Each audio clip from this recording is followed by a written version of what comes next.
Bueno, nuevamente bienvenidos y bienvenidas a todos, todas. Gracias por participar de este espacio de presentación de la Semana Virtual UNIPE 2023. Para quienes no me conocen, mi nombre es Delia González, soy docente e investigadora de la universidad y coordino el equipo del Observatorio Educativo Social de aquí de la UNIPE. Bueno, hoy tengo el placer de presentar este panel, esta mesa de trabajo conformada por la articulación de 2 espacios institucionales y 2 equipos de trabajo. El equipo del observatorio, está acá presente Juan Sosnávar también, y el equipo de investigación, núcleo de LIDS y desigualdades socioeducativas, del programa Educación, Conocimiento y Sociedad, del área de educación de Flaxo Argentina. Bueno, mencioné una mesa de trabajo conformada por la articulación de 2 espacios institucionales y 2 equipos de trabajo, y vuelvo a resaltarlo, porque lo que queremos hoy es compartir con ustedes una serie de elementos desde la investigación educativa que tiene que ver con el recorrido académico y de investigación de un equipo que dirige Sandra Ziegler, pero a la vez el resultado de un proceso en construcción conjunto del trabajo con fuentes de información educativa, desde este intercambio que mencionaba entre este equipo y el equipo del observatorio. Bueno, quizás contarles un poquito que este es un objetivo importante para el observatorio, poder trabajar conjuntamente con espacios y equipos que se proponen la investigación en el ámbito educativo, que se proponen trabajar con fuentes de información para el uso, digamos, dentro de sus procesos de investigación, poder trabajar con temas específicos de la agenda de la investigación educativa y poder llevar adelante este trabajo con fuentes de información para desde sus alcances y limitaciones, poder hacer un aprovechamiento, un uso, digamos, y una mirada metodológica de la información que ellos proveen como corpus para el trabajo de la investigación educativa. Así que esto es un gran placer de trabajo conjunto, un poco queremos transmitirle esta experiencia entonces de esta mirada de la investigación educativa, de un tema en particular, que es el que tiene como trayectoria este equipo de Flaxo. Le pusimos a este espacio un título, este que ustedes han visto en la agenda, de qué hablamos cuando hablamos del sector privado en la educación en Argentina, las características y diferencias en el marco del federalismo, y vamos a tener, lo hemos estructurado en 3, 4 espacios, digamos, de diálogo. El primero, el campo de estudios sobre la educación privada, quizás recopilando, bueno, y trayendo estos lineamientos de la agenda de investigación. El segundo, un interrogante sobre qué conocemos acerca del campo de la educación privada y cuáles son los nuevos interrogantes desde la investigación. Y un tercer espacio que va a desarrollar el equipo, que es que apoya y que expone, digamos, los aportes desde la investigación, desde la evidencia, desde la información, pensando en la elección escolar en las provincias y el comportamiento del sector privado. Bueno, voy a pasar a presentar a todo el equipo, así les damos la palabra y pueden avanzar en este desarrollo. Finalmente, luego de estas exposiciones, vamos a compartirles una producción de visualización de información producida desde el observatorio, como una forma de acercamiento a una forma de ver los datos, de presentarlos, de acceder a ellos para el uso desde la investigación, pero desde también otros perfiles de usuarios y otros propósitos en relación al acercamiento de las fuentes oficiales vinculadas a la estadística educativa. Bueno, voy a presentar a Sandra Ziegler es doctora en Ciencias Sociales, magíster en Ciencias Sociales con orientación en Educación por la Flaxo Argentina, y licenciada en Ciencias de la Educación por la UBA, investigadora en el programa Educación, Conocimiento y Sociedad, del área de Educación de la Flaxo, en donde dirige el núcleo de estudios sobre LIT y desigualdades educativas.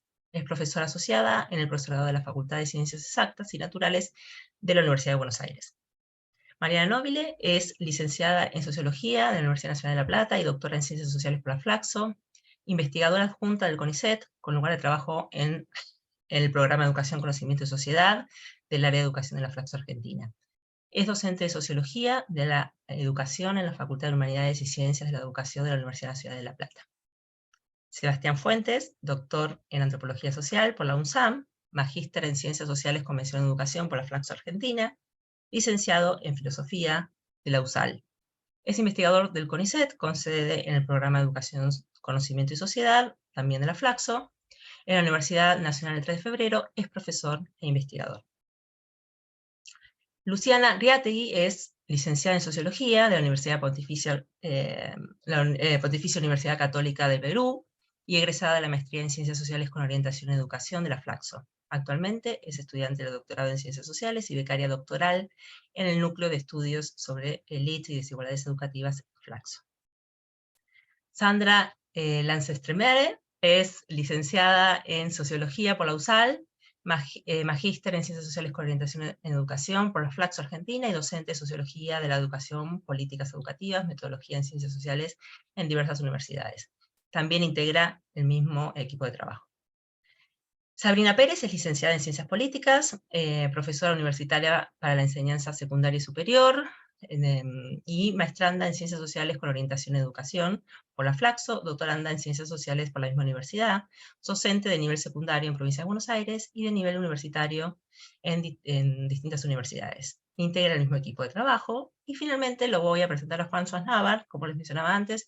Él es parte del observatorio, profesor y licenciado en Ciencias de Educación por UNICEM, especialista en Ciencias Sociales por la Flaxo y maestrando en Big Data y Visualización de Datos en TEC Universidad Tecnológica en Argentina, docente e investigador del Núcleo de Estudios Educacionales y Sociales de la Facultad de Ciencias Humanas de la Universidad Nacional del Centro de la Provincia de Buenos Aires, en el área de Políticas Educativas y Derecho a la Educación.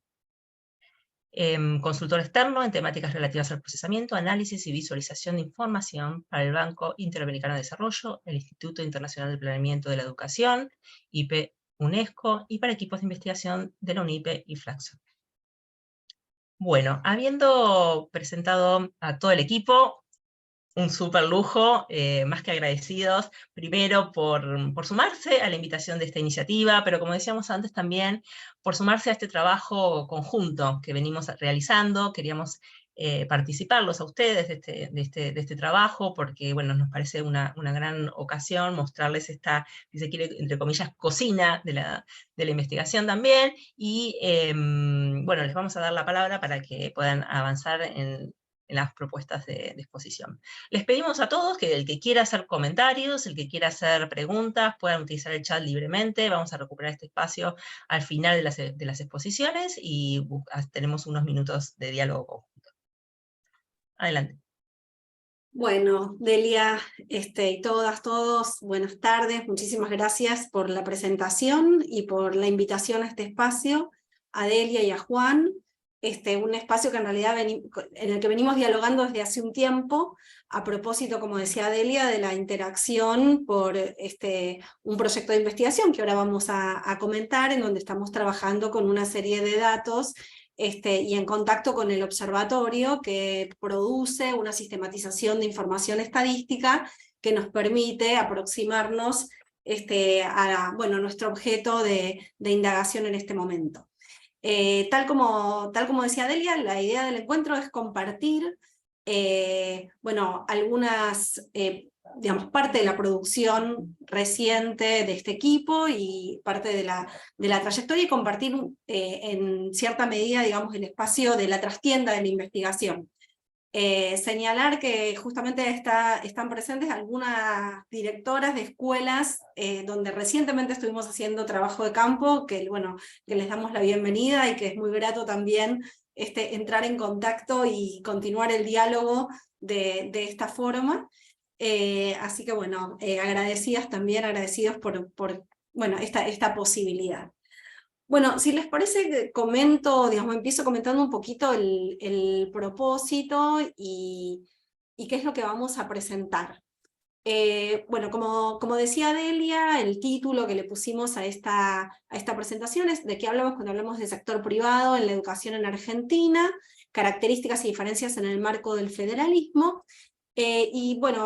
Comentarles que nosotros estamos en este momento desde nuestro equipo desarrollando un estudio acerca de la educación privada en nuestro país, y que por el recorrido que venimos haciendo, que ahora en breve voy a comentar, decidimos ampliar por una parte el alcance, de modo de empezar a indagar algunos temas en clave federal, por decirlo de algún modo, y también recuperar buena parte de la información cuantitativa que está disponible como un modo de complementar las indagaciones que nosotros veníamos haciendo desde hace bastante tiempo, ¿no? Hay un momento donde uno cuando hace investigación dice que la investigación en algunos aspectos empieza a saturar quiere decir que uno empieza a contrastar desde diferentes lugares las mismas tendencias, y digamos, los buenos manuales de metodología dicen que cuando satura, digamos, ya está.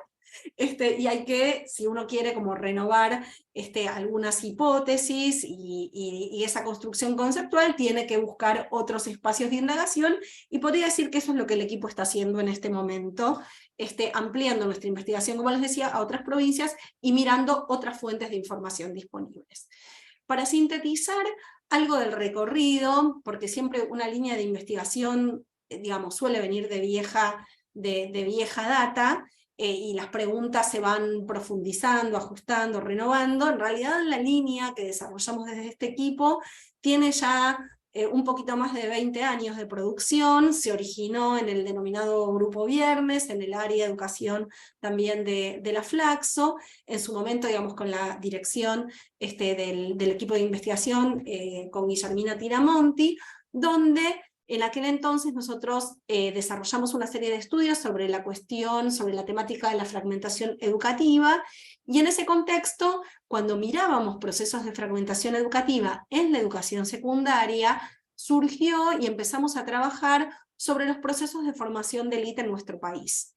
En ese marco, en realidad nosotros desarrollamos una aproximación con respecto al subsector de la educación privada, pero también a la educación estatal, que tiene su espacio, digamos, de formación de sectores de élite en algunas instituciones en particular, y la intención era mirar justamente cómo a través de la vía educativa se reproducían condiciones de privilegio en el marco de nuestro sistema en la educación secundaria. Asimismo, como parte del recorrido, habíamos desarrollado toda una línea de trabajo y algunos estudios respecto a los procesos de elección escolar, como una línea de indagación específica, que se ubica sobre todo hacia mediados de los años 2000, donde no solamente nuestro equipo, sino que también otros investigadores en esos años empezaron a mirar los procesos de elección escolar en la educación secundaria en Argentina, en diferentes sectores sociales, y hay una serie de trabajos bastante interesantes que miran, digamos, esta relación y en parte ahondan en el vínculo entre escuelas y familias en estos procesos de elección escolar.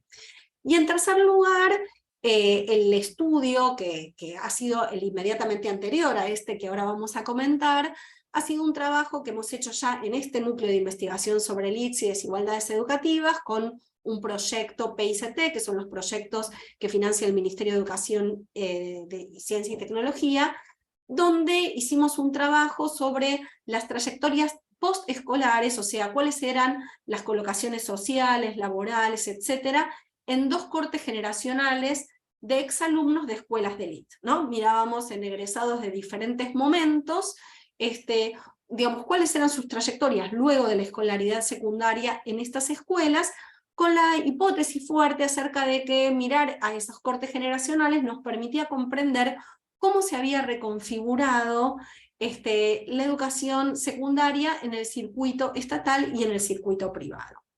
El estudio actual, que también es un proyecto PICT, o sea, financiado por el Ministerio de Ciencia y Tecnología, en este estudio la línea que desarrollamos está vinculada a la indagación sobre el sector privado. También, digamos, nos interesa ver los procesos de formación de élites, pero hemos decidido ampliar al universo de la educación privada, o sea, mirar digamos, a todos los sectores, no solamente al fragmento de las élites, y al mismo tiempo nuestros estudios anteriores estaban fuertemente centrados en el área Ciudad de Buenos Aires, provincia de Buenos Aires, bueno, por las características que tenían esos estudios, que eran en buena medida eran estudios cualitativos, y bueno, por una cuestión de diseño, de la investigación y de cercanía, de alcance, habitualmente, digamos, recurríamos y hacíamos ese recorte territorial. En esta oportunidad, la decisión es abrir también a otras provincias, y precisamente el trabajo con información cuantitativa, que era, podríamos decir, una vacancia en nuestros estudios anteriores, nos permite también extendernos a otros ámbitos territoriales para poder, digamos, ver la dinámica de la educación privada, porque tenemos la presunción, ¿no?, que este subsistema adopta probablemente características muy distintas en diferentes enclaves territoriales, y también cuando está orientada a diferentes sectores socioeconómicos, ¿no?, que es lo que, digamos, nuestras investigaciones anteriores en algún punto no estaban trabajando en su abordaje. Voy a plantear algunas preguntas del estudio actual, luego, digamos, vamos a ahondar con la presentación de algunos datos preliminares.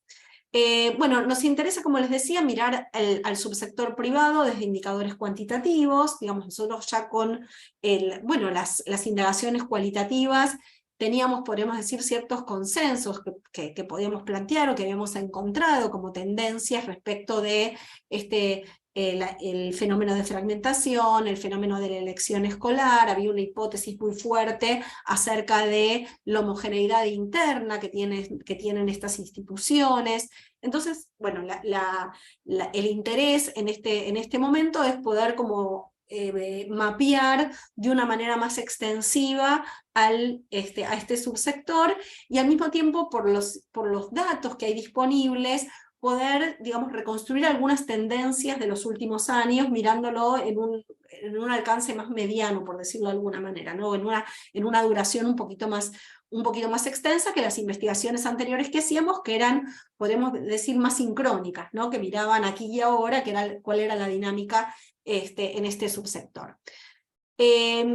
Nos interesa revisar en esta mirada más de mediano plazo si hay fragmentos en el circuito privado que están presentando patrones de crecimiento o de retracción en las últimas décadas, mirándolo justamente en diferentes regiones o provincias del país. Al mismo tiempo nos preguntamos si hay características en los procesos de elección escolar en el subsector privado que sean específicas según los contextos territoriales. Realmente aún no tenemos un análisis sobre esto. De hecho, estamos haciendo en este momento campo para poder dilucidar estos interrogantes. Y también nos preguntamos qué papel tiene la oferta de escuelas disponibles en la regulación de las expectativas de los electores. O sea, en qué medida el tipo de escuelas y la oferta circundante marca ciertos límites u orienta las preferencias de quienes eligen la educación privada en el nivel secundario en nuestro país.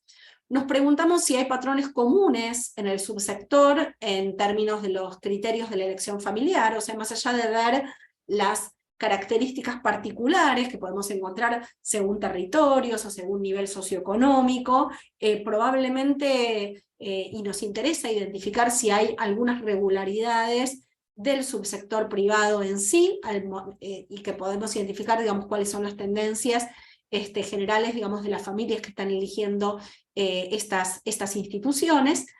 Y nos interesa en este sentido también mirar algo que nuestros estudios anteriores no trabajaban tanto, que es, digamos, conectar de una manera más, podríamos decir, relacional, el funcionamiento del subsector privado en complementariedad o también en contraposición al subsector estatal. O sea, nos interesa, como podemos decir, adoptar como una mirada más, si bien el foco está en lo privado, adoptar también una mirada más sistémica para poder digamos, apreciar cuáles son, digamos, las complementariedades, digamos, qué vacancias, digamos, llenan un y otro sector de manera complementaria, ¿no? Y por eso también, digamos, nos interesa mirar esto, por supuesto, desde los datos, que ahora algo vamos a comentar, pero también desde la percepción de los actores, ¿no? Y entonces ahora, digamos, cuando vamos a avanzar en el trabajo de campo, si bien hacemos un recorte por lo privado, vamos a preguntarle vamos a mirar la visión desde el sector privado respecto de los dos subsectores, ¿no? Y por último, bueno, algo que señalábamos en la presentación y que decía Delia, el estudio actual pone un foco muy especial en las fuentes de información disponibles. O sea, sabemos que hay mucho dato sistematizado, que es subutilizado por los estudios, y dijimos, bueno, es momento de empezar a mirarlos y también a pedirles a quienes trabajan con los datos, como el observatorio, algunos procesamientos específicos, bueno, para ver qué hallazgos y cómo los podemos explotar con mayor profundidad. Así que bueno, esto a título de introducción acerca de quiénes somos y cuáles son nuestras preocupaciones, y bueno, algo de esto vamos a tratar de presentar en este rato que tenemos para compartir, y seguramente todavía hay muchísimo que nos queda por recorrer con la indagación que estamos haciendo. Así que bueno, le paso la palabra a Sebastián, que puede seguir con la diapositiva siguiente. Bien, muchas gracias, buenas tardes, un gusto compartir este espacio. Nos propusimos también hacer un breve repaso de lo que conocemos acerca del campo de la educación privada y cuáles son los interrogantes, los tópicos, las maneras de abordarlo que aparecen también en la investigación. Si nosotros trazáramos un marco histórico, digamos, podemos plantear que la educación privada o la privatización como un fenómeno más general ha estado presente en nuestras sociedades, asociada, sobre todo en las discusiones del campo público, digamos, de la agenda pública, a discusiones más vinculadas a cuestiones como la eficiencia, la expansión, en el sentido de que se presupone un acercamiento, digamos, de las propuestas de enseñanza de los sistemas educativos a los requerimientos de determinados grupos sociales, de determinados perfiles de familias o comunidades, ¿no? Y esta asociación entre educación privada y elecciones familiares, grupos sociales determinados, tiene su raíz histórica, digamos, en la aparición de la educación privada, vinculado sobre todo a determinados sectores corporativos, donde en los países latinoamericanos al menos la Iglesia Católica ha ocupado un lugar central, ¿no? en la mayor parte de los países, pero no solamente, sino también digamos, los grupos étnicos nacionales durante el siglo XIX también han sido un actor fundamental para crear, institucionalizar e incidir o expandir el servicio educativo a partir de escuelas de gestión particular, ¿no? En ese proceso que acontece a lo largo del siglo XIX, donde determinados, además de las instituciones propedéuticas de la Iglesia Católica, estoy pensando en el prototipo, ¿no? de la escuela secundaria, lo que hoy llamaríamos escuela secundaria propedéutica en Córdoba, ¿no? con la Universidad de Córdoba todavía entonces en manos, digamos, de los sectores eclesiales. Teníamos ese fenómeno, pero también teníamos el fenómeno de los preceptores particulares, ¿no? Que reunían a un grupo de niños en las casas o eran contratados por algunas familias con determinadas líneas pedagógicas, por lo general con origen en Francia, en Alemania, y que de alguna manera se van expandiendo en algunos casos, en otros casos van desapareciendo, y después van enfrentando la competencia, por así decirlo, de lo que hoy denominaríamos la oferta estatal a través del proceso de conformación del Estado-Nación de la segunda parte del siglo XIX, que es un proceso que tiene también similitudes cuando vemos la historia de la educación privada en Uruguay y en Brasil. Por eso a menudo cuando solemos tener cierta mirada sobre la educación privada como una educación que digamos que el Estado regula, es una mirada atinada, pero en torno a la discusión sobre el huevo y la gallina, la historia de la educación nos muestra que teníamos distintas modalidades de educación privada a lo largo de, sobre todo cuando miramos el siglo XIX, que, digamos, frente a la aparición, sobre todo por los procesos de las élites liberales latinoamericanas de entonces, frente a la aparición del Estado, tomando al sistema y configurando un sistema educativo a partir de un proyecto de creación de sentimientos de nación y de pertenencias nacionales, bueno, aparece allí la educación estatal y sobre todo el Estado con distintas iniciativas de regulación, control, incluso de cierre, ¿no?, de determinadas ofertas particulares, ¿no?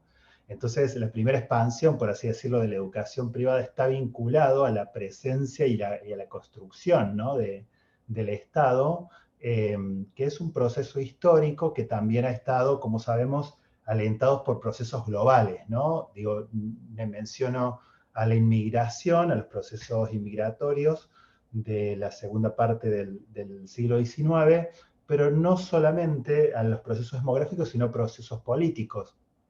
Entre fines del siglo XIX y principios del XX, todos los países latinoamericanos recibieron innumerables congregaciones religiosas masculinas y femeninas que eran expulsadas de los estados europeos en los procesos de ida y vuelta entre los laicismos y las revoluciones laicistas y los procesos de restauración que atravesaron muchos de ellos. Entonces, bueno, muchas de estas congregaciones no solamente venían a nuestros países para instalar aquí una oferta educativa, digamos, con ese propósito, sino que también era un lugar donde esas congregaciones religiosas podían seguir existiendo.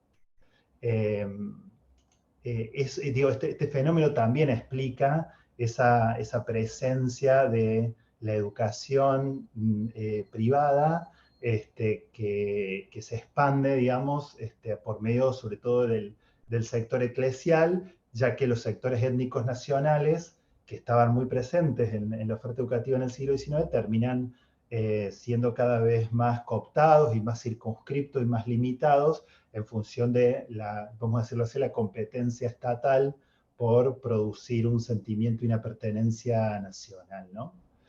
En las últimas décadas, ya si nos situamos en las últimas décadas del siglo XX, en las décadas que vamos del siglo XXI, podemos ver que cada vez que aparece la discusión sobre la educación privada, bueno, aparecen los sintagmas, ¿no?, las frases vinculadas a la calidad educativa, bajo el presupuesto de que esa distinción binaria del tipo de gestión institucional puede ser la clave para entender no solamente las elecciones, sino la supuesta superioridad, digamos, de la educación de gestión privada en relación con la educación de gestión estatal. Ya en una serie de trabajos que escribió Juan Carlos Tedesco en los 80, marcaba, ¿no?, cómo este proceso era en realidad un proceso circular, un proceso tautológico, donde las escuelas de gestión privada aparentemente tenían mejores rendimientos en cuanto a la evaluación de los aprendizajes, pero, digamos, esa mirada, digamos, escondía todo el proceso de selección social que realizaban también las mismas escuelas privadas, ¿no? Porque, y acá hay un aporte que viene realizando la investigación, sobre todo ese es su campo de estudio sobre elección escolar, que tiene que ver con que no solo las familias eligen escuelas, sino que también las escuelas eligen a sus estudiantes. Y en este campo, cuando se compara, digamos, la educación estatal con la educación privada, bueno, las escuelas de gestión privada suelen tener, en la mayor parte de nuestros países, los países de la región, mayores posibilidades de perfilar, digamos, de elegir determinados perfiles de familias que concurren a sus escuelas, ¿no? Por eso, como decía Sandra recién, nosotros tratamos, retomando estas ideas, pensar todo el tiempo nuestro análisis sobre la educación privada desde una comprensión relacional en relación con la educación estatal, comprendiéndola también como una cuestión sistémica y pública al mismo tiempo, ¿no? Ahora, también podemos decir que cuando miramos los niveles educativos y la educación privada y la educación estatal, podemos ver que históricamente, sobre todo durante el mismo siglo XX, y esto es un proceso que empieza a modificarse hacia fines del siglo XX y sobre todo en las últimas 2 décadas, los estados activamente produjeron la educación privada. Con esto quiero decir que lo que se estableció sobre todo fue la responsabilidad del Estado en torno a la educación primaria, digamos, lo que en ese momento era solamente la educación básica, y ahí podemos encontrar que buena parte de nuestros países desarrollaron una educación primaria con fuerte presencia estatal en la oferta, delegando la educación secundaria y en cierta manera en algunos países la educación superior, no ha sido tanto el caso argentino, en el sector privado. Es decir, también se ha producido esa diferenciación entre lo estatal y lo privado cuando nosotros miramos quienes tenían hacia mediados del siglo XX, por ejemplo, a cargo los servicios educativos de nivel primario y los servicios educativos de nivel secundario. Digo que es un proceso que empieza a ser alterado hacia fines del siglo XX, cuando vemos ya la expansión del nivel primario y sobre todo la introducción de la expansión, la universalización, la obligatoriedad del nivel secundario, que instala, por así decirlo, bueno, que requiere, digamos, un proceso de mayor responsabilización y activación de la oferta propiamente estatal. Que no obstante, en la matrícula, como vamos a ver un poquito más adelante, mostraría, al menos en el caso argentino, algunos datos que no aplicarían 100% esto que estoy señalando ahora. Podemos ir al anterior, Luciana, que quería remarcar algo. Entonces, tópicos que han organizado, lo menciono simplemente, que han organizado la discusión y la investigación sobre el sector privado, toda la cuestión de la expansión, la segmentación, la fragmentación, la producción de ofertas diferenciales que algunos investigadores, nosotros, miramos desde una perspectiva preocupada por la producción y reproducción de la desigualdad. Ese es su campo de estudios vinculados a las elecciones escolares. Decimos escolares, también decimos elección de universidad, ¿no? A las elecciones que ponen en juego los grupos familiares, las jóvenes, en torno a la consecución de sus trayectorias educativas. El estudio de los agentes corporativos, ¿no? Digo, más paradigmático, como mencionaba recién, es la Iglesia Católica, pero no solamente. El estudio de los en Brasil en este momento están con todo el tema de la cuestión de los agentes corporativos de las empresas que tienen una educación universitaria privada, con casi el 90% de la matrícula universitaria de todo el país cotizando en bolsa, que son empresas financieras expandidas capilarmente en todo el territorio brasilero, ¿no? Digo, estos actores corporativos van modificando, pero van siendo unos actores que inciden en el campo educativo, en el campo económico, en el campo financiero.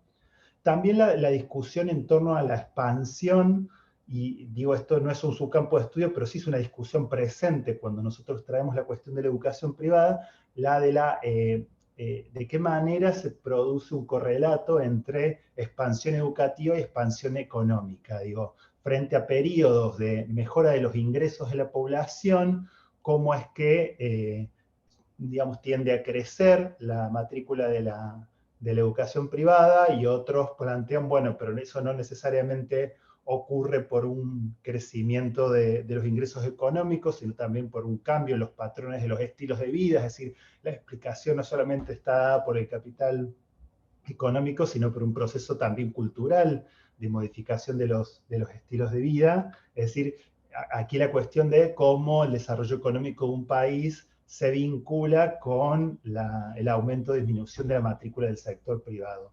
Y finalmente, digamos, no es un subcampo de estudio, pero sí, digamos, son categorías que organizan la investigación sobre el sector privado, que tienen que ver con identificar los procesos de privatización más allá de quién es el proveedor del servicio educativo, para decirlo de alguna manera, y aquí aparecen aquellas categorías estelares, los procesos de privatización endógena y exógena, que nos permiten ver, por ejemplo, cómo determinados bancos inciden en la generación de procesos tecnocráticos en los sistemas educativos, o inciden como actores para producir determinados sentidos sobre lo que significa la educación, o por medio, pandemia mediante, digo, para que lo pensemos en esa clave de la provisión de plataformas tecnológicas y cómo hay proveedores privados se transforman en una clave para el sostenimiento de la escolaridad, no solo de las escuelas de educación de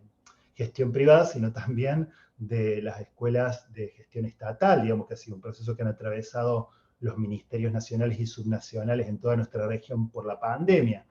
Y buena parte de estas discusiones han estado bajo la égida de la cuestión de la privatización de la educación y también la cuestión del neoliberalismo y educación, y ahí lo entrecomillamos porque neoliberalismo solo en algunos trabajos es empleada como una categoría teórica, y porque buena parte de la discusión académica sobre la educación privada suele estar también muy marcada por el neoliberalismo como acusación, digamos, ¿no? Y no necesariamente como una matriz de análisis cuando se mira el sector privado.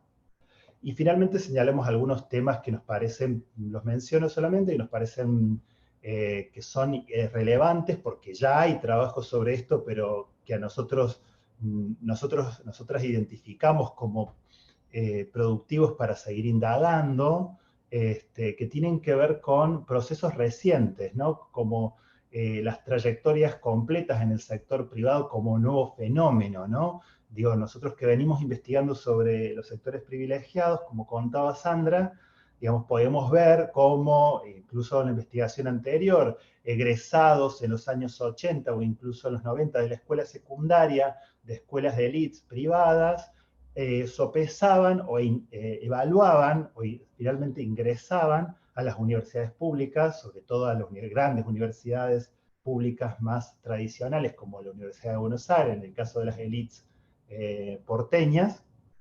Entonces ahí teníamos una trayectoria a veces privada en el nivel primario, inicial primario, secundario, y luego en una universidad pública, y cada vez más vemos estas trayectorias completas en el sector privado, ¿no? Es decir, jóvenes adultos que han realizado toda su trayectoria escolar universitaria en el sector privado, ¿no? Indagando, y acá la pregunta que nos aparece es, bueno, ¿cuál es el sentido también sobre el Estado, sobre lo común, sobre lo público, ¿no? que se va produciendo en esos procesos? La cuestión de la territorialización, que para nosotros es una clave, digamos, que también con Sandra hemos participado de otra investigación sobre universidades privadas, donde avanzamos también en identificar las ofertas de las universidades privadas en el Mercosur en torno a los propios territorios, y no ya miradas solamente nacionales o centralistas de las capitales de los países.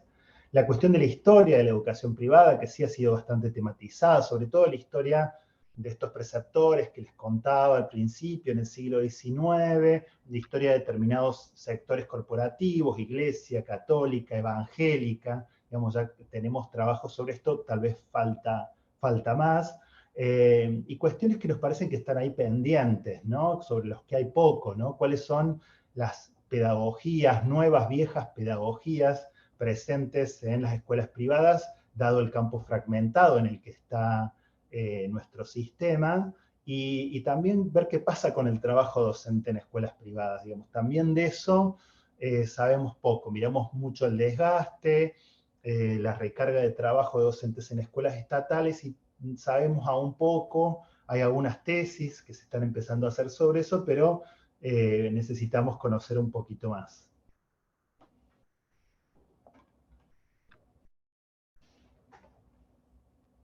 Bueno, tomo la posta yo de la presentación como para dar inicio a esta sección, que después del recorrido que realizaron Sandra y Sebastián, el propósito de esta sección que armamos con las chicas fue sobre todo basarnos en los datos con los que contábamos, los que nos sistematizaron desde el observatorio y otros datos que fueron sistematizados en el marco del proyecto que estamos desarrollando, como para empezar a indagar, bueno, ¿qué nos permiten ver los datos acerca del subsector privado, poniendo el foco sobre todo en la educación secundaria, que es, digamos, nuestro métier? Y en función de los datos que teníamos disponibles, podíamos como relevar algunas de las características y cuál fue el devenir del subsector privado en el nivel secundario en los últimos 25 años. Lu, pasas al otro. Ahí está, gracias. Bueno, en parte un poco, nos interesaba como traer algunas preguntas que refieren a ciertos comentarios o ciertas afirmaciones que muchas veces surgen con relación al nivel secundario o a la escuela privada, ¿no? Bueno, hay como cierto mirado, cierto sentido común que tal vez empieza a enunciar o hacer aseveraciones acerca del grado de privatización de la escuela secundaria de la escuela secundaria, y entonces nos interesaba como empezar a ver a partir de los datos, bueno, en qué medida esto se ha ido incrementando, en qué medida, qué volumen tiene la educación secundaria privada, cómo se relaciona con el resto de los niveles educativos y demás. Un poco ya lo fueron introduciendo previamente, pero podríamos decir que cuando hablamos del sector privado estamos aludiendo también a un proceso de privatización progresiva. Tal vez esta mirada, nosotros tenemos los últimos 25 años, pero podemos enlazarlo con un proceso un poco más extenso, más prolongado en el tiempo, que se remonta a mediados del siglo XX hasta nuestros días, digamos, con estas oleadas que traía Sebastián mencionando previo a la conformación del Estado, después con la avanzada del Estado en la consolidación del sistema educativo público y sobre todo en la provisión de educación básica primaria, y cómo eso también condicionó y retrajo un poco la presencia de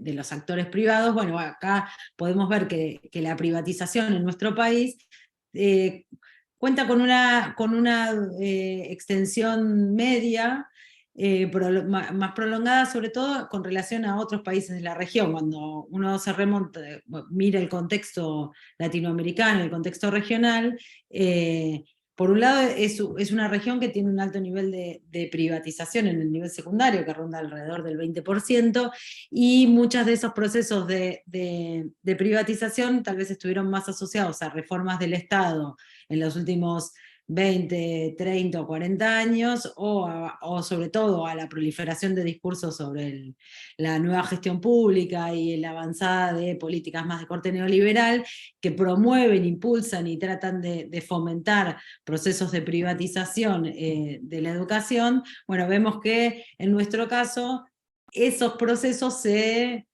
articulan, se amalgaman con otra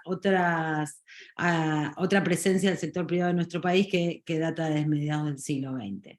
Entonces ahí vemos sobre todo la presencia del papel de la Iglesia con la articulación con el Estado en la provisión del servicio educativo, a partir sobre todo del establecimiento de ese subsistema de subsidios, sobre todo para apuntalar o para complementar el salario docente y garantizar una estabilidad que en el sector privado carecían con relación al sector estatal. Esto permitió que algo que era más de coyuntura o de un plazo más corto, se extendiera, se instalara, y habilitara una progresiva avanzada, podríamos decir, o habilitación de los agentes privados a la provisión del servicio educativo, y que también permitiera mayores márgenes de autonomía de este sector y que fuera ganando, bueno, esto en esta categoría que traía Sebastián de Boll y Yudel de la privatización endógena y exógena, que se consolidara, podríamos decir, esa privatización exógena a partir de la habilitación de ciertos agentes privados en la provisión del servicio.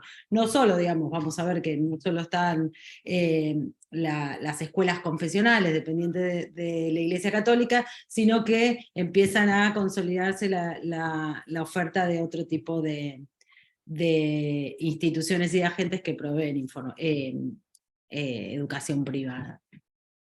Yendo más a ver los datos, sobre todo basándonos en información que teníamos sistematizada en este último tiempo en el proyecto y a partir de lo que nos proveyó el observatorio, por un lado nos interesaba ver, bueno, qué volumen, qué dimensión tiene la escuela secundaria, si es con relación al resto de los niveles y qué evolución ha tenido a lo largo del tiempo.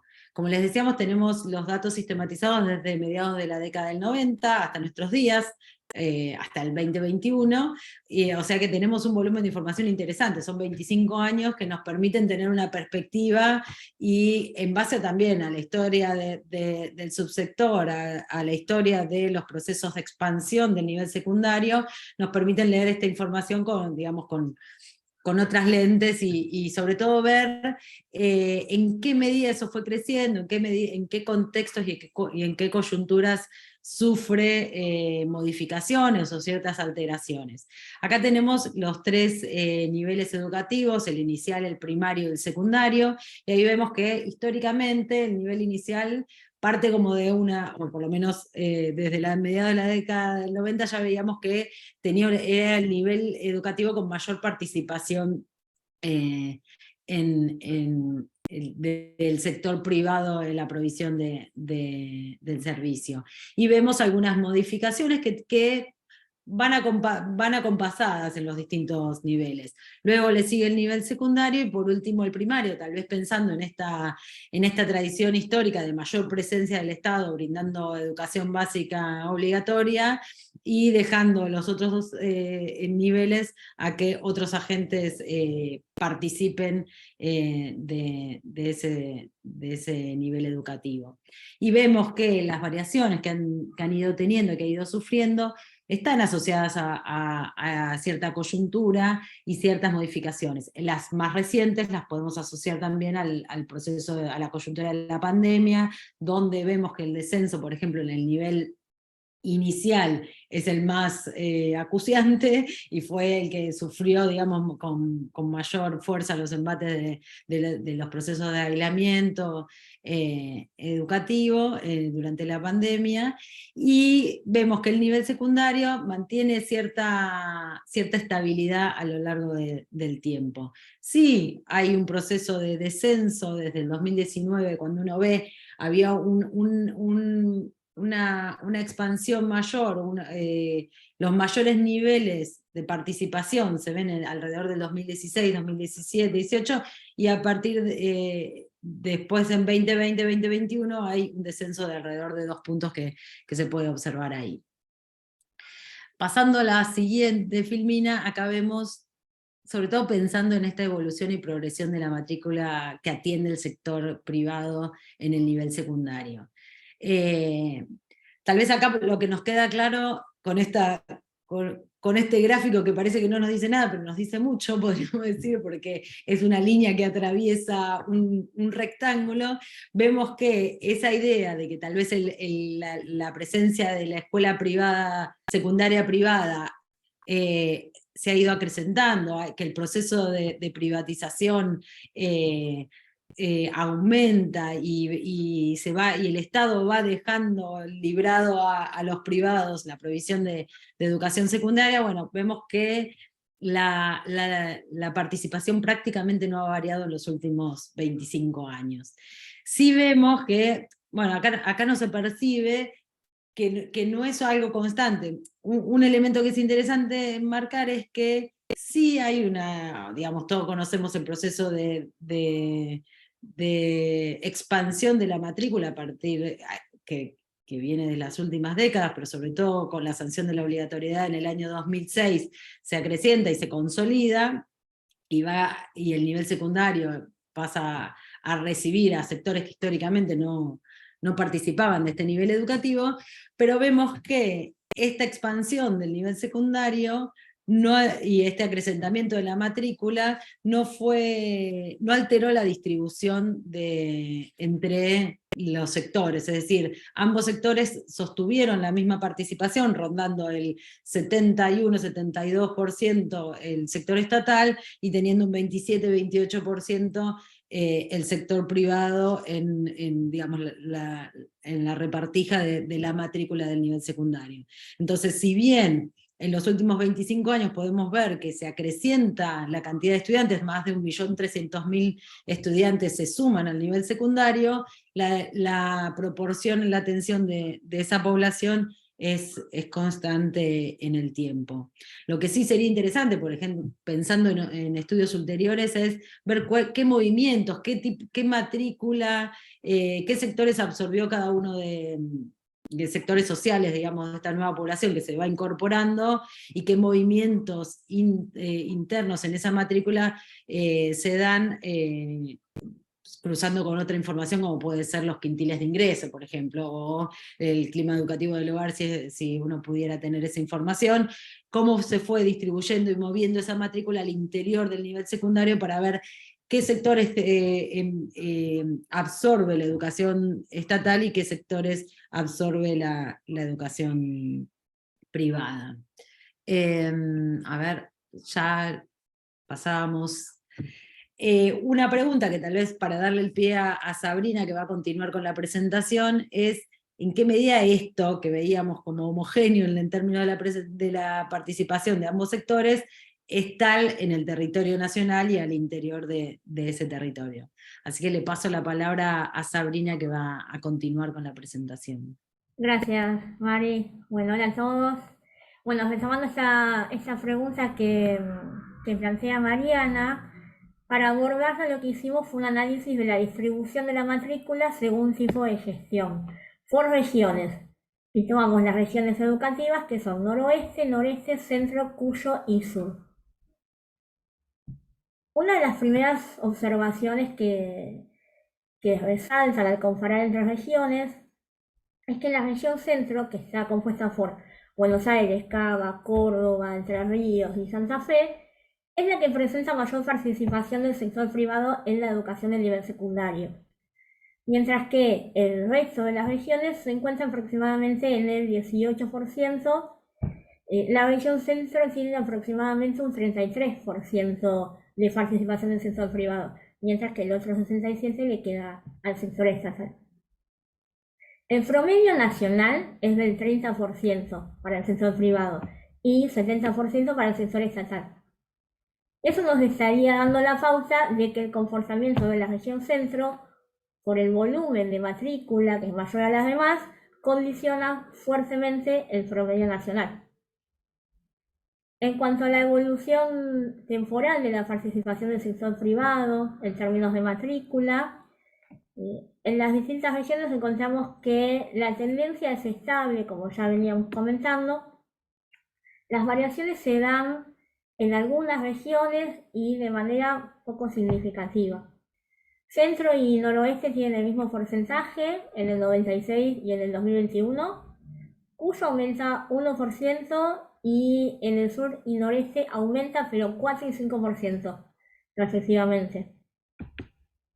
De esto se desprende otra pregunta, que es ¿qué pasa con ese comportamiento de la matrícula del sector privado al interior de las regiones?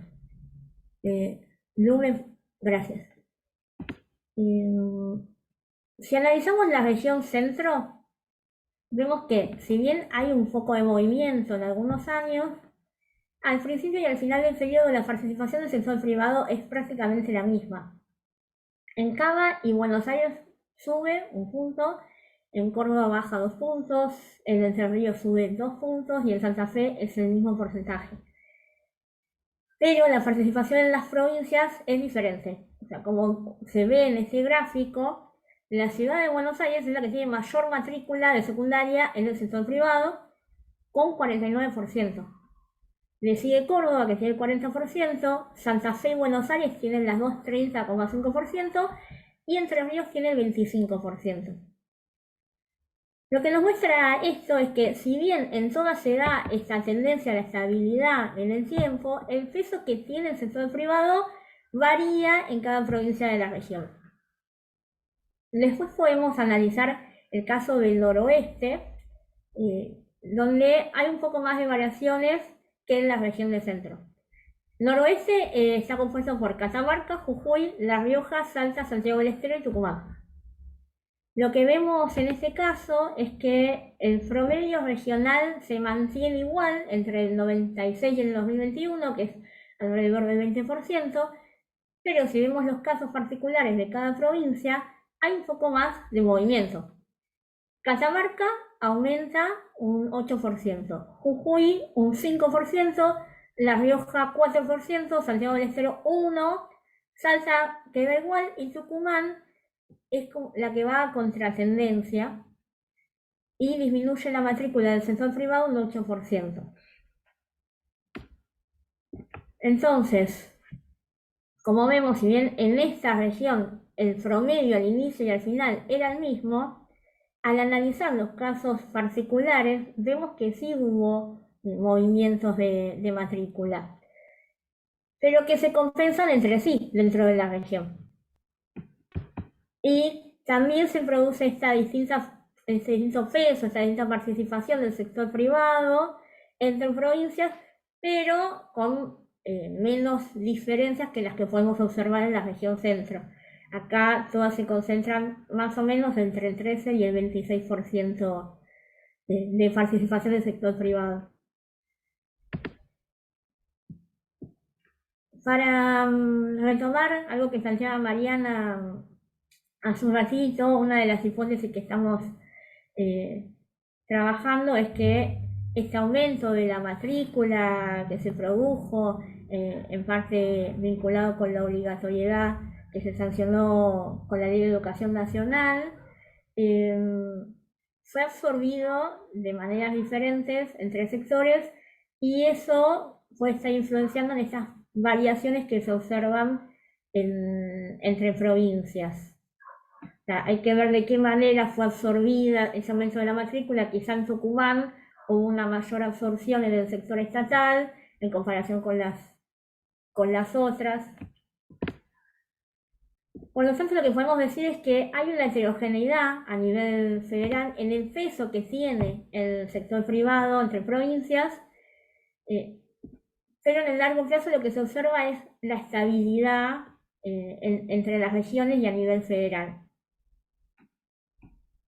Bueno, y con esto le paso la palabra a Sandra. Bueno, muchas gracias.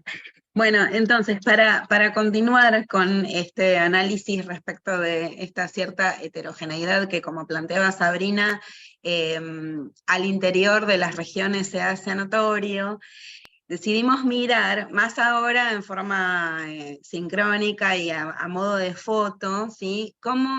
¿Qué pasa con la distribución, esto que dice acá en la pantalla, de las escuelas privadas, específicamente en ciertas jurisdicciones que además fueron parte de nuestra muestra, están siendo parte de nuestra muestra?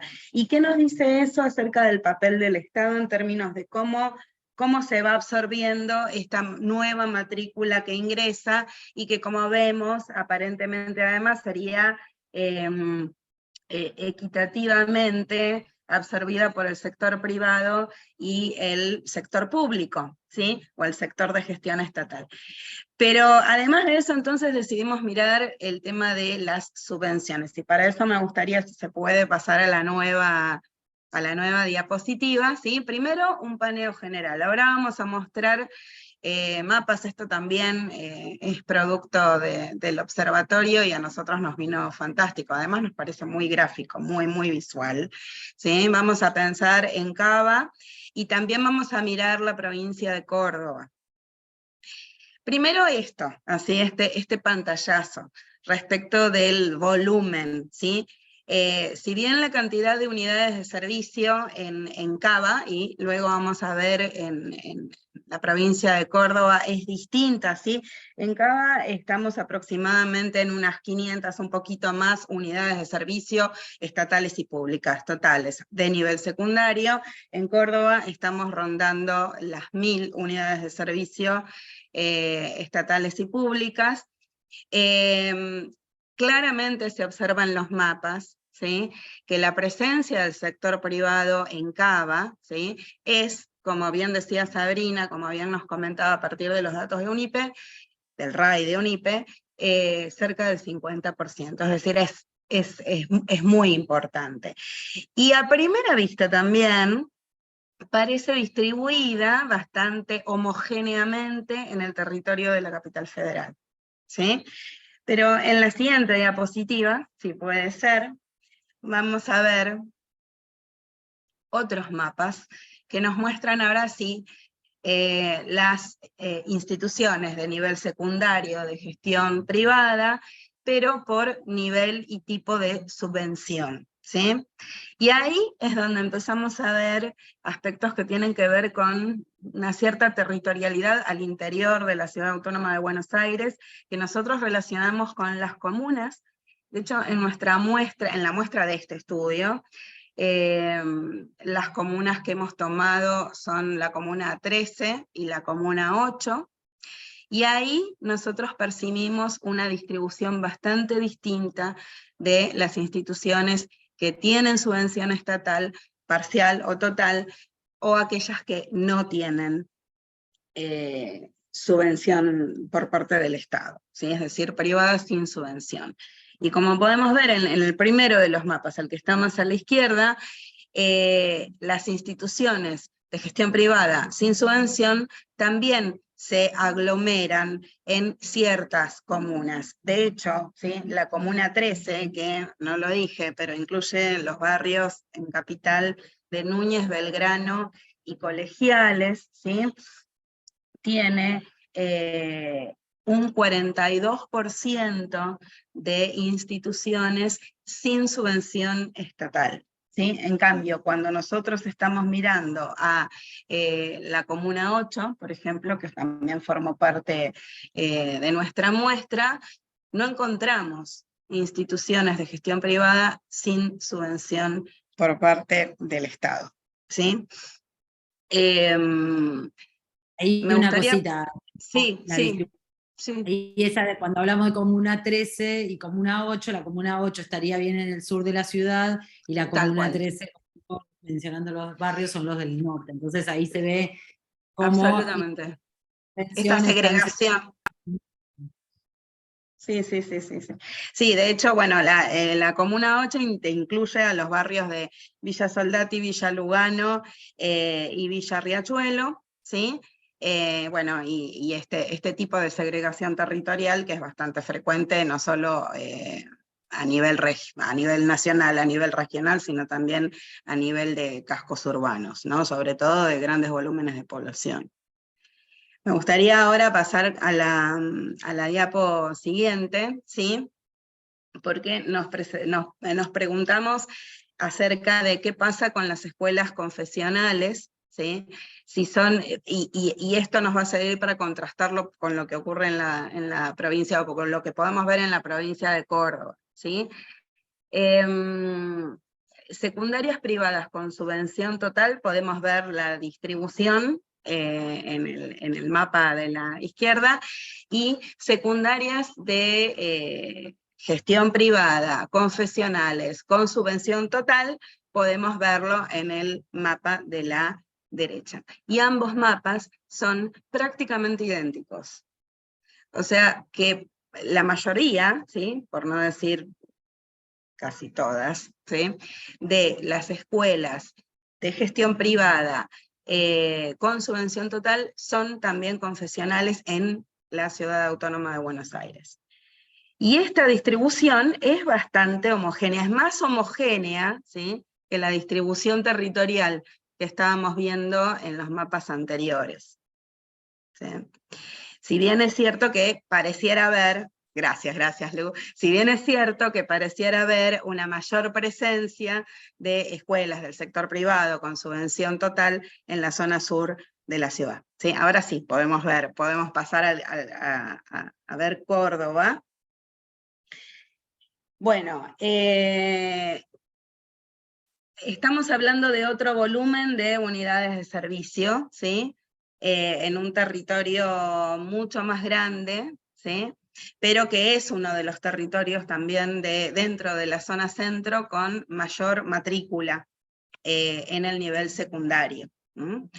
Y si bien se nota muy a las claras que no podemos hablar de las mismas proporciones que en Cava o en Ciudad de Buenos Aires, la presencia del sector privado es muy importante también. Ahora vamos a tratar de caracterizar un poquito más a qué tipo de instituciones de sector privado estamos hablando en la provincia de Córdoba, ¿sí? Así que ahora sí, a la próxima diapo. Bueno, en primer lugar, se nota tanto en las escuelas de gestión privada con subvención parcial como sin subvención, una cierta aglomeración más visible, ¿sí? Más presente en el caso de las instituciones sin subvención en los conglomerados urbanos, y especialmente en la capital, en la ciudad de Córdoba, ¿sí? Dentro de la provincia de Córdoba integramos nuestra muestra con la ciudad capital y con la ciudad de Río Cuarto, y ahí también hemos percibido diferencias importantes respecto de más que la cantidad de escuelas o de unidades de servicio de gestión privada, estatal, con o sin subvención, en términos de las características particulares de esta subvención, ¿sí? La mayor parte, como vemos en el mapa de la derecha, que se ve hacia la derecha, la mayor parte de las escuelas de gestión privada secundarias con subvención son escuelas con subvención total. Y acá me gustaría pasar a la siguiente diapositiva para también poder ver que en el caso de Córdoba, ¿sí? Las escuelas secundarias privadas con subvención total, ¿sí? Son en una medida importante confesionales, ¿sí? Si comparamos ambos mapas, ¿sí? Tanto en el casco urbano de Córdoba, ¿sí? De Gran Córdoba, como en el caso de Río Cuarto, pero después distribuidos en casi todo el territorio de la provincia, la presencia, ¿sí? De la escuela privada con subvención total y confesional es muy importante. Y sin embargo, ¿sí? Y sin embargo, si recordamos el mapa, los mapas que habíamos visto de la Ciudad Autónoma de Buenos Aires, hay una gran diferencia. Es decir, que podríamos pensar que dentro del territorio de la provincia de Córdoba hay otra clase de gestión que no sea confesional, que también recibe los aportes del Estado en forma total. De hecho, esto era algo de lo que comentaban antes tanto Sebastián como Mariana, ¿sí? Es decir, y como Sabrina también creo, es decir, la aparición de nuevas formas de organización, ONGs, fundaciones, es decir, de otros tipos, incluso empresariales también en la provincia de Córdoba, ahora que lo estoy pensando especialmente en una de las escuelas que tenemos dentro de nuestra muestra, y que no son confesionales, ¿sí? Y que reciben la total subvención por parte del Estado. Entonces, esto ahora le voy a pasar la palabra a mis compañeros de equipo también, pero nos habla de cómo el Estado sostiene a través de las subvenciones, algo que ya venían mencionando, también al sector privado, y cómo esto se refleja muy claramente a través de los datos, por ejemplo, de las unidades de servicio y de la distribución territorial, por lo menos en dos provincias o en dos jurisdicciones de la zona centro, ¿sí? Bueno, le paso la palabra ahora Mariana y también a Sandra. Le tomo yo un cachitito para Sí, cerrar y sí, como si empezara sí. un poco el recorrido. Sí. Y bueno, como veníamos diciendo, viendo la evolución en estos 25 años, vemos la estabilidad de la matrícula en el nivel secundario, en el nivel en la educación privada, pero marcando sobre todo, observando, minuto, perdón, estoy con niños sola, mostrando, digamos, que, por un lado, la estabilidad de esa participación del sector privado en la provisión de la educación secundaria en nuestro país, pero sobre todo lo que nos interesa marcar es la heterogeneidad de ese subsector. Difícilmente podamos ver en un promedio nacional esa heterogeneidad y la necesidad de ir viendo, digamos, nosotros tomamos como casos testigos, podríamos decir, pero esa heterogeneidad la podemos ir desagregando en las distintas escalas. Si uno va a los niveles regionales, ve que los comportamientos provinciales son dispares. Por ejemplo, en el caso que tomábamos de NOA, donde la tendencia de Catamarca iba en aumento del sector privado y la misma tendencia iba en reducción del sector privado en Tucumán, lo cual nos habla de que en Tucumán, por ejemplo, es el estatal el que estuvo absorbiendo esa mayor incorporación de matrícula a partir de la obligatoriedad. Entonces, la necesidad de contextualizar esos datos para poder ver cómo son los comportamientos de los distintos subsectores, sobre todo en un contexto en un sistema educativo descentralizado, donde son las provincias las que están a cargo de la gestión de las escuelas y de la regulación de las instituciones. Por otro lado, veíamos, y sobre todo en los mapas queda muy, muy claro, en el caso de Córdoba, cómo la educación privada es un fenómeno. La educación privada es un fenómeno que está presente en los distintos territorios, pero podemos hablar de un mercado, un cuasi mercado educativo en las grandes ciudades, porque es ahí donde la oferta está más diversificada, donde la presencia de instituciones con distinto tipo de subvención aparece solo, y sobre todo para aquellas instituciones que no cuentan con el soporte económico del Estado, solo pueden estar en las grandes urbes. Entonces vemos cómo esa educación secundaria privada tiene una mayor concentración en las ciudades medias y grandes, y cuando uno ve en las ciudades medias, pasa a ser más homogéneo el tipo de actores que están ofertando la educación secundaria.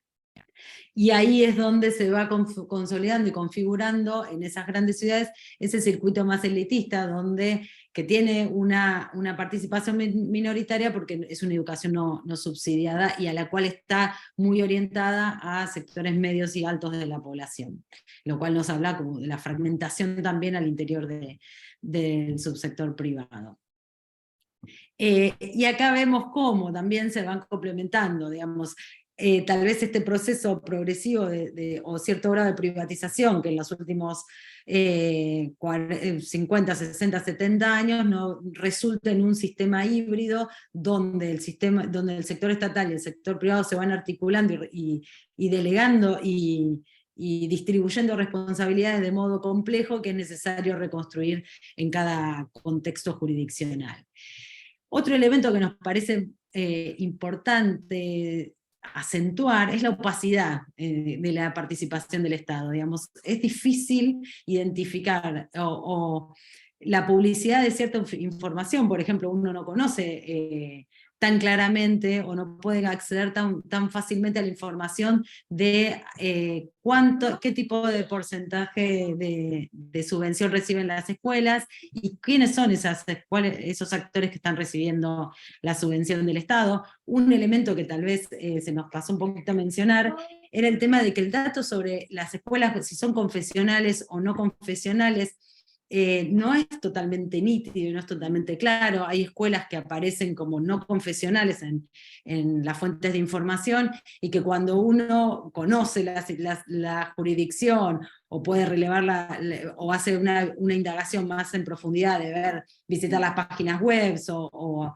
acceder ya incluso a los nombres, son escuelas que proveen servicio religioso también, y que ahí no aparece el dato, o sea que ese dato incluso de cuando uno cruza subvención total o parcial, y confesional y no confesional, no es del todo nítido. Y aún así se ve la fuerte presencia del Estado en el financiamiento de la educación confesional. Entonces ahí, y también esa opacidad a la larga termina como consolidando y legitimando la provisión, la libre elección de la educación, ya sea estatal, y en detrimento de la oferta estatal, digamos, va consolidándose el sector privado como aquel sector legítimo para proveer educación y ofertar la educación, y se invisibiliza un poco el aporte del Estado en el sostenimiento, y que es también una forma de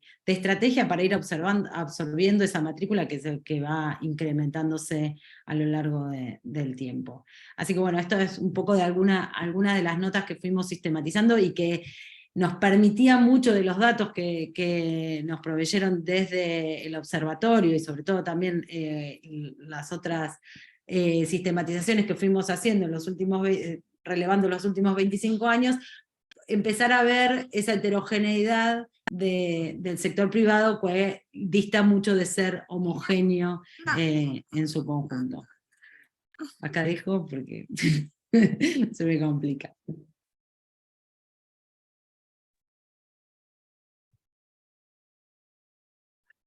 Bueno, gracias a todo el equipo, gracias por esta presentación tan sincronizada de tantos elementos importantes de la investigación, ¿no? Todo un recorrido de trayectoria del equipo, ¿no? Con antecedentes, con hallazgos de etapas. También una clara incorporación de la información y de la evidencia, ¿no? Con criterios muy sólidos como la serie histórica. Varios de ustedes recalcaron esto de tener una serie desde el 96, ¿no? Poder ver qué pasa, digamos, cómo se movió o no se movió, entre comillas, ¿no? Esta participación. ¿Qué pasó con un contexto muy particular, que es el de pandemia también, y hasta aquí, ¿no? Y mencionaban algunas diferencias entre los niveles, después puntualizando el caso también del secundario, pero pudiendo ver lo que pasa con la educación obligatoria. Y por supuesto, esta mirada tan territorial, digamos, ¿no? Para poder ver heterogeneidades, cuando, como muchos de ustedes dijeron, cuando vemos el promedio general del país, ¿no? Uno engloba muchas cosas de un territorio tan diverso, tan específico, donde la oferta tiene características muy particulares, no solo en las regiones, sino en cada una de las jurisdicciones. Ahí a Sandra se le escapaba, no sé qué, algo de la muestra, ¿no? Y entonces quería como invitarlos a quizás contar un poquito acá en este grupo cómo sigue la historia bueno, de la generación de evidencia, ¿no? Del corpus de información con el que van a seguir trabajando, un poquito de curiosidad, pero también para poder entender este proceso que ustedes ya contaron, de cómo la información se fue incorporando, ¿no? a estos hallazgos, a estas conclusiones y a estos nuevos elementos de investigación.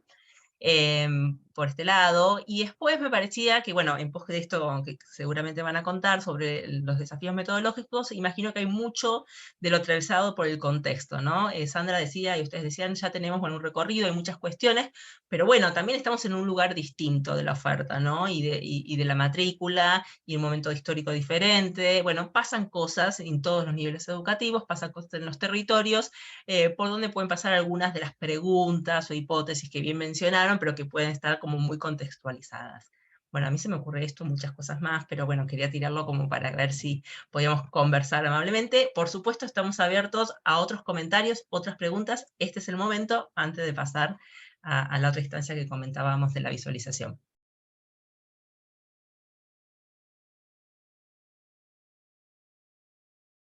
Bueno, si les parece, mientras que van pensando preguntas, retomo tu comentario, Delia, y por supuesto podemos ir interviniendo entre todos. Nosotros en esta presentación retomamos los datos del observatorio, pero digamos, además de trabajar con esta fuente, en este momento estamos acabamos de cerrar la aplicación de una encuesta a familias madres, padres, preguntándoles por la elección escolar en la educación privada en diferentes provincias y en diferentes ciudades. Y digamos, básicamente, que era algo que anticipaba Sandra, ¿no? Cuando hablaba de nuestra muestra, estamos trabajando aplicando esa encuesta en provincias que tienen la mayor concentración de matrícula en el subsector privado, digamos básicamente Ciudad de Buenos Aires, Provincia de Buenos Aires, Córdoba, Tucumán y Santa Fe. Y al mismo tiempo, digamos, en esas provincias estamos tomando las ciudades capitales, porque como veíamos, inclusive en los datos generales que compartíamos hace un ratito, digamos, la gran concentración tanto de unidades de servicio como de matrícula, digamos, está asociada a un fenómeno de las grandes metrópolis, así que estamos aplicando esa encuesta en grandes ciudades, pero también en otras ciudades intermedias. Y llegar a armar esa muestra para elegir en qué ciudades intermedias iba a constituir la muestra, fueron seleccionadas también a partir de los datos estadísticos disponibles, mirando información de matrícula y algunos otros indicadores, como para poder hacer una selección que tenga algún tipo, podríamos decir, de significatividad. No me animaría a decir representatividad, porque no tiene representatividad, pero sí, digamos, que sea una muestra armada con determinado peso, podemos decir, y fundamento. Así que para esa selección tomamos también una serie de datos que hemos extraído del observatorio, ¿no? Y con un procesamiento en el cual Juan nos ha ayudado bastante. Dicho sea eso, digamos, esos son los modelos teóricos, pero como dijimos que íbamos a hablar de la cocina de la investigación, después, digamos, uno arma muchas veces una muestra, y al momento de tener que trabajar con instituciones, no siempre los modelos que uno imagina, o la muestra que tal vez sería como la más cerradita, es la que termina funcionando al momento de entrar al campo. Digamos, hemos tratado de seleccionar escuelas con diferentes criterios, y armar una muestra lo más heterogénea posible, porque como decíamos hace un rato, ¿no? También queríamos incluir instituciones de diferentes características, en términos de subvenciones, en términos de subvenciones, de inclusión o de zona geográfica de la institución, porque ahí también presumimos que hay diferentes sectores sociales que acceden, etc. Pero digamos, luego el acceso al campo no siempre es tan sencillo, entonces como siempre suele ocurrir, uno tiene que apelar a opciones de reemplazo, ¿no? Y tratar de encontrar en algunos casos instituciones equivalentes. Y ahí también, ¿no? Como una reflexión sobre cómo funciona nuestro sistema y los subsectores para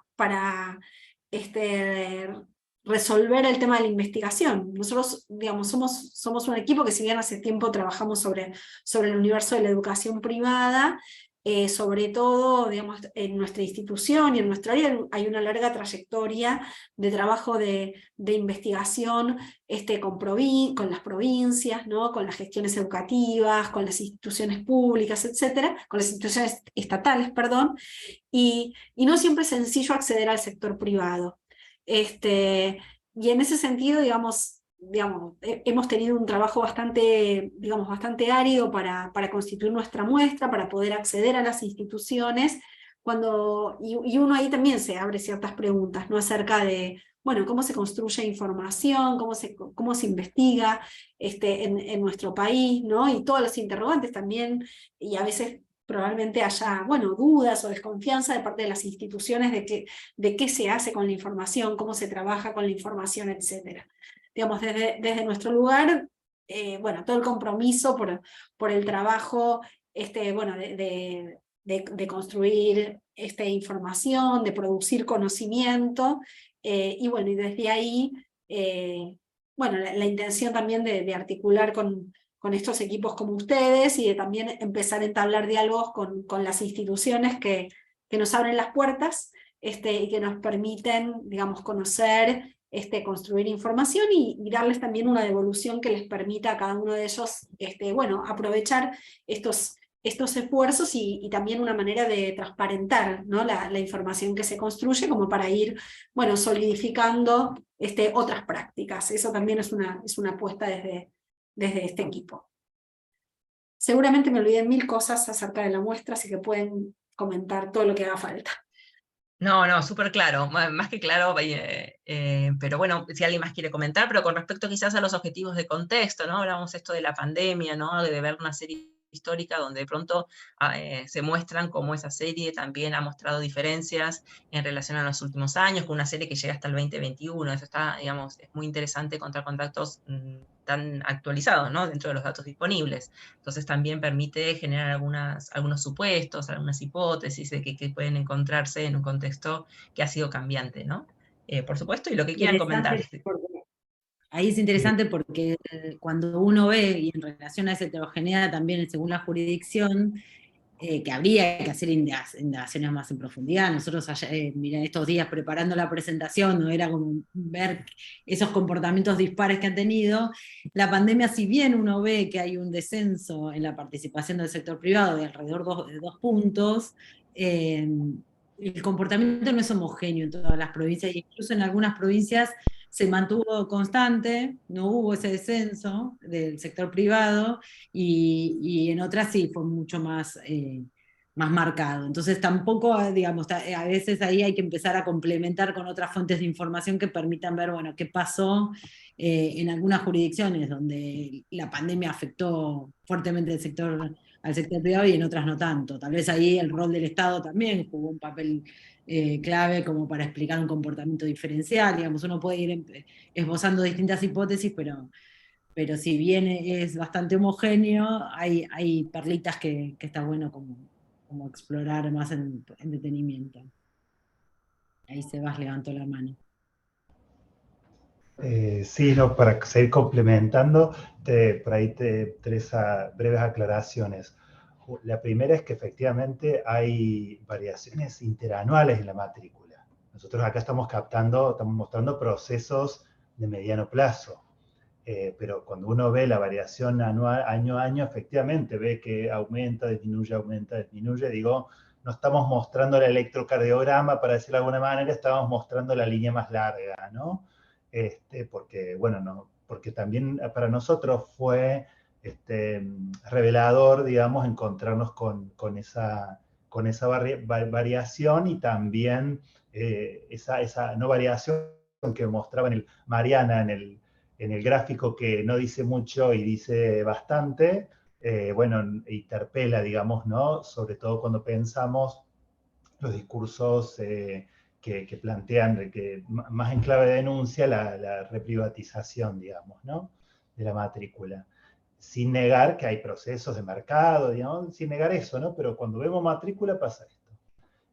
La segunda aclaración es que efectivamente con la pandemia, digamos, uno puede ver, por ejemplo, que fue también es un dato de la estadística que uno lo corrobora en la observación, ¿no? El cierre de los jardines de infantes, ¿no? Es decir, y hay hay una explicación economicista también a eso, considerando los establecimientos privados como una organización económica, digamos, son las organizaciones económicas más débiles, en general, sobre todo aquellos jardines que son solo jardines, ¿no? Es decir, que no integran estructuras, organizaciones económicas más grandes ofreciendo el resto de los niveles educativos. Entonces, uno puede ver, digamos, que es el tema de la pandemia que traías Delia recién, puede ver también esa variación. Y como proceso de mediano plazo, ahí hay algo para interrogarse, que esperamos que algún equipo lo tome, sobre qué viene este crecimiento lento que viene apareciendo en la matrícula del nivel primario, ¿no? Que, como decíamos antes, un nivel atravesado por la fuerte oferta estatal. ¿Qué está pasando ahí con esa matrícula que de a poco va creciendo en estos años, en este mediano plazo? Y la tercera observación... Los últimos 10, 15 años son 5 puntos percentuales lo que experimenta, digamos. Entonces ahí uno ve que venía y empieza como a despegar. Entonces ahí sí se ve un proceso de crecimiento y de mayor privatización en el nivel primario que en el nivel secundario se mantiene constante, bastante constante, y en el inicial también, a pesar de esta afectación por la pandemia tan fuerte. Y lo que le estamos preguntando a las familias, esa era la tercera aclaración, es justamente que queremos ver cómo ha cambiado, si es que ha cambiado la sensibilidad, las preferencias que las familias que eligen al sector privado han tenido a partir de lo acontecido en la pandemia, con los procesos también desiguales, muy heterogéneos en torno al tipo de respuesta que las escuelas secundarias de gestión privada brindaron en la pandemia, desde la réplica de la doble jornada presencial en un Zoom agotador de 8 horas para los pibis, a experiencias de mucha desorganización. Digamos, todo eso ha acontecido en las distintas escuelas de gestión privada secundaria.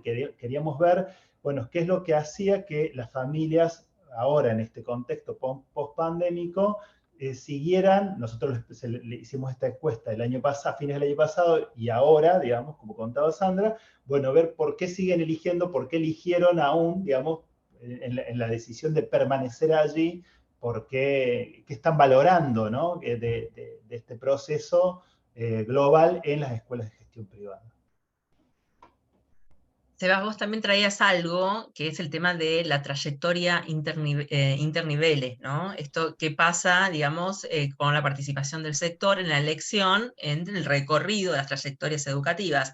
Hoy con la información estadística aún es complejo armar, digamos, todo el camino, ¿no? Esa trayectoria del comienzo hasta el final, ¿no? Es más fácil con la educación obligatoria, cuando pasamos después al ámbito superior es más complicado, a nivel superior es más complicado, los sistemas de información nos prometen, digamos, nos prometen esta posibilidad futura, esperamos inmediata, pero bueno, es un desafío desde la información, pero qué tan importante es a los objetivos de una investigación como la que ustedes se plantean, ¿no? Poder ver cómo se reconstruye, digamos, estas decisiones cuando los niveles educativos parecen ser una variable donde por lo menos se considera, se reconsidera, se piensa o se puede cambiar de elección, ¿no?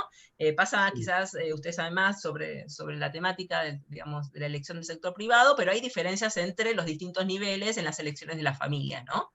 Sí, sí, eso Sí, a partir de totalmente. este trabajo que hicimos con Sandra, perdón, que hicimos con Sandra hace unos años, que lo publicamos justamente en Le Monde, en el suplemento de UNIPE, ¿no, Sandra? Sí, sí, sí, sí. Sí, Donde no, indagamos esto, sí.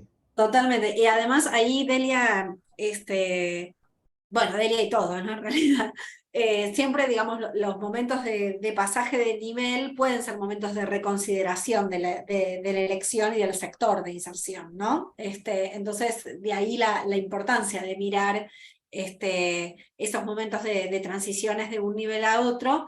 Y bueno, mientras que los datos estadísticos no sean robustos, digamos, vamos por la vía de la investigación cualitativa, y podemos avanzar con estos hallazgos, ¿no? Que en general, digamos, encontramos en las generaciones más jóvenes en los últimos años, al momento de elegir la educación de nivel superior, que un grupo importante, los que vienen del circuito privado, empiezan a ir más directamente a la educación superior también del sector privado, y como tendencia en un estudio reciente que señalaba Sebas, donde miramos el proceso de cambio en la educación superior privada, uno también encuentra que empieza a ser un fenómeno ya no solo de los grandes centros urbanos, sino que las pequeñas ciudades tienen desarrollos de crecimiento en la oferta de la educación superior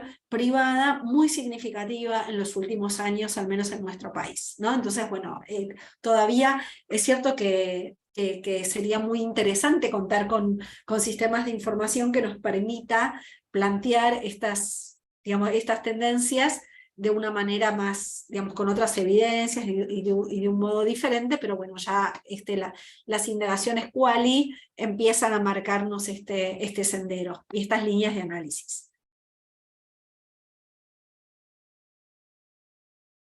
No sé si tenemos otros comentarios o queremos o pasamos ya al último momento de esta tarde, que teníamos pensado como espacio para compartir, digamos, una producción propia del equipo de observatorio que Juan va a presentar como una forma de visualizar, de acceder a la información, pero también atravesado por diferentes decisiones metodológicas, así como un equipo como ustedes presenta a la hora de elegir información determinados criterios, ¿no? En la selección de la información, en la presentación de los gráficos, en el diagrama, en la secuencia, etcétera.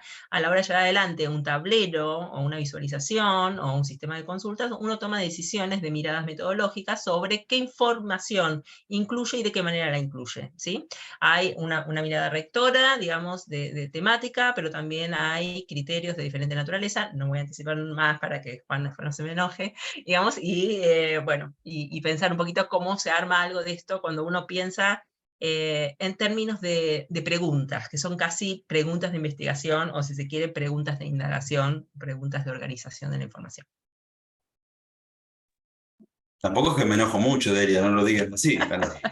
Porque yo hablo cuando me dejan. Nos enojamos poco. Pero, bueno, primero me quedé pensando en algo mientras hablaban, entonces lo uso para hacer nexo antes de pasar a la presentación del tablero. Una de las cuestiones, uno de los objetivos de este espacio era hacer foco en un tema, pero también compartir esta idea de la articulación entre equipos y entre tareas y funciones distintas. Y ahí me interesaba plantear lo siguiente. Uno, con nosotros desde este lado del observatorio trabajamos en la producción de información, en la sistematización de información, y sobre todo en la generación de instrumentos que sirvan para diferentes funciones, ¿no? Piezas comunicacionales, piezas que tienen que ver con brindarle equipos de investigación, también hacer nuestras propias indagaciones, pero digo, algo interesante que tiene que ver en este paso, ¿no? Es que si hablamos hoy de la cocina, yo me quedo como con 2 o 3 ideas en relación con esa metáfora. La primera es, bueno, si acabamos de pasar por la cocina, qué rico que huele lo que se está preparando, ¿no? Entonces, bueno, ya quiero probarlo. Pero la otra cuestión que pasa ahí es que nos pasa por lo menos a quienes trabajamos en la parte de lo que es sistematización, análisis, visualización de información, es que a veces somos más como los que brindan los insumos y de luego ver qué pasa. Entonces, quiero decir con esto, recién nosotros elaboramos parte de lo que mostraron ahí, son algunos tableros de información, que es un poco la pieza que vamos a mostrar ahora, que es un concepto, el concepto de tablero de información.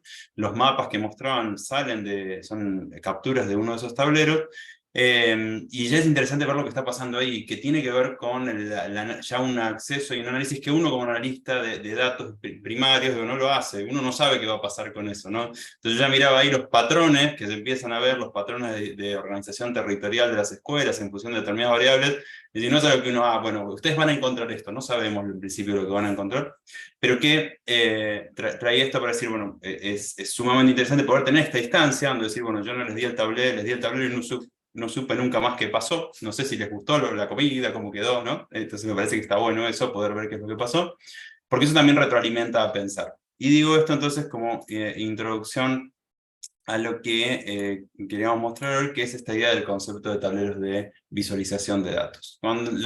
Es algo que venimos trabajando hace ya bastante tiempo en el observatorio, que se ha diversificado en diferentes productos, algunos productos comunicacionales, que hoy, como nombraban junto con Le Monde Diplomatique, el año pasado hicimos alguna serie de publicaciones, otros que han tenido que ver con pedidos o con requerimientos específicos. La idea de tablero, tablero de control o tablero de visualización, es una idea que es relativamente reciente en el campo de los datos y de la ciencia de datos, y tiene que ver con producir un tipo de visualización de información que cumpla algunos criterios. El primero es poder visualizar la información de manera simultánea, es decir, no como en los planes de cuadros que estamos acostumbrados tal vez a trabajar en estadística, ver un cuadro, después otro, sino poder ver simultáneamente diferentes dimensiones de la información, diferentes tipos de métricas y de medidas.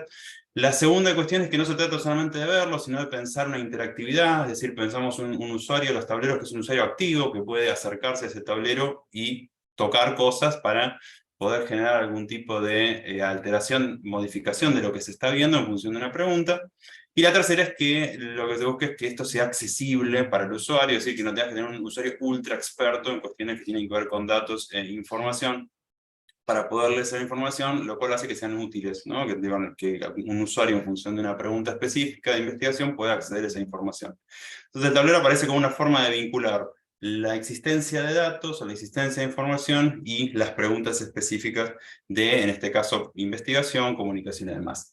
En este caso, lo que íbamos a compartir es un tablero que produjimos al principio de este año y que ahora lo terminamos de pulir entre las preguntas en la articulación con los equipos de investigación y también cuestiones que tienen que ver con procesos propios del observatorio, producir un tablero que tenía como idea responder una pregunta, ¿sí? que había circulado, que circuló también en el equipo, que era, bueno, a ver, ¿de qué hablamos cuando hablamos de educación privada en Argentina? ¿Qué es, ¿no?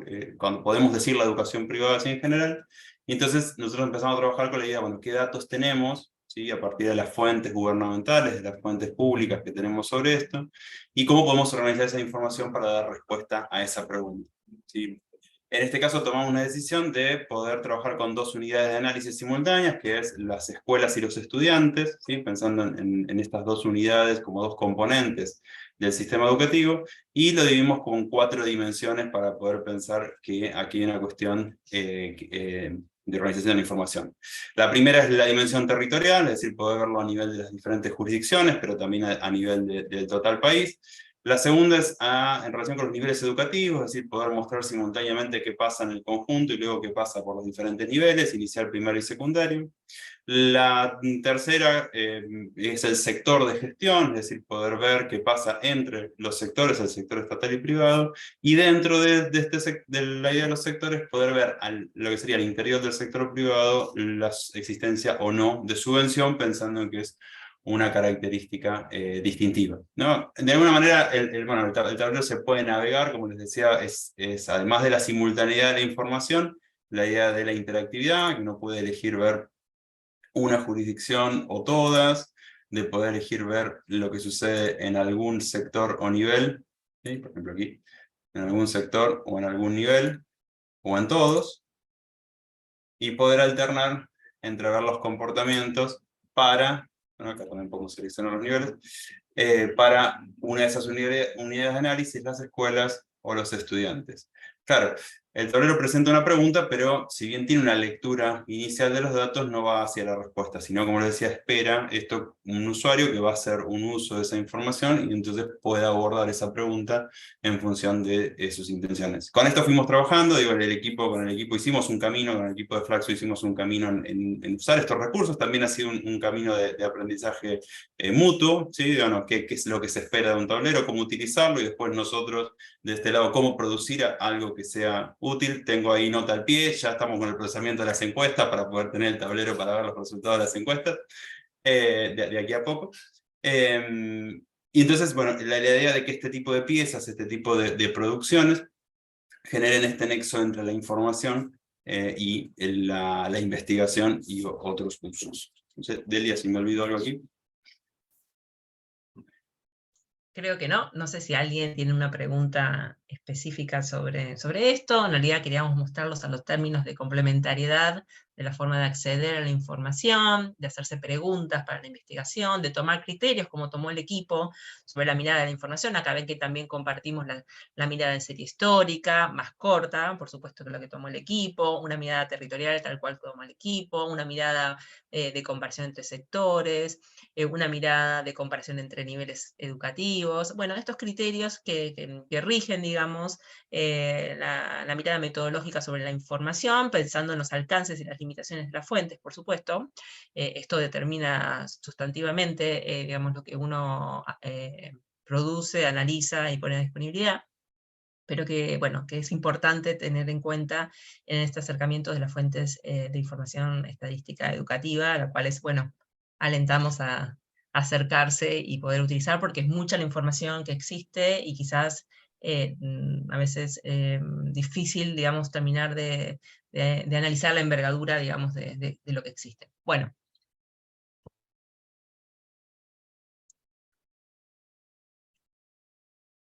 Si no tenemos ningún otro comentario, pregunta al respecto.